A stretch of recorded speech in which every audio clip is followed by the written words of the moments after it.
بھوکے پیاسے فلسطینیوں پر اسرائیلی فوج کی صفاقانہ بمباری پر پاکستانی شوبز ستارے بھی پھٹ پڑے۔ سوشل میڈیا پر اداکارہ ماہرہ خان نے ایک پوسٹ شیئر کی اور اپنے جذبات کا اظہار کیا۔ انہوں نے اسرائیل پر سخت تنقید بھی کی۔ اس کے علاوہ اداکارہ و ماڈل آمنہ الیاس نے بھی سانحہ رفح کے بعد انسٹاگرام پر پوسٹ شیئر کی۔ انہوں نے کہا کہ دنیا جہنم بن رہی ہے، انسانیت ختم ہو گئی ہے۔ اداکارہ من زیدی نے بھی اپنی انسٹاگرام پوسٹ کے ذریعے لوگوں سے فلسطین کے لیے کھڑے ہونے کا مطالبہ کیا۔ اداکارہ نیمل خاور خان نے بھی انسٹاگرام پر ایک پوسٹ شیئر کی اور ساتھ ہی کچھ سٹوریز پوسٹ کیں۔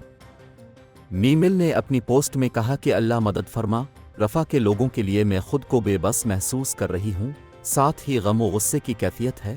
ان لوگوں کی تباہی اور تکلیف الفاظ میں بیان نہیں ہو سکتی۔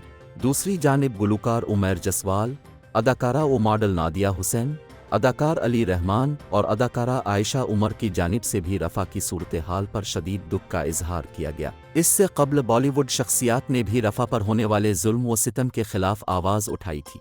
واضح رہے کہ 26 مئی کو رفح میں اسرائیلی فوج نے محفوظ قرار دیے گئے علاقے میں موجود کیمپ پر بمباری کی، جس کے نتیجے میں 75 سے زائد فلسطینی زندہ جل کر شہید اور درجنوں جھلس کر زخمی ہو گئے تھے۔ اسرائیلی بمباری سے رفح کے پناہ گزین کیمپ میں آگ لگ گئی تھی، جس میں بڑی تعداد میں شہادتیں آگ میں جھلسنے کی وجہ سے ہوئیں۔ پناہ گزین کیمپ میں شمالی غزہ سے بے دخل فلسطینیوں کی بڑی تعداد میں مقیم تھی۔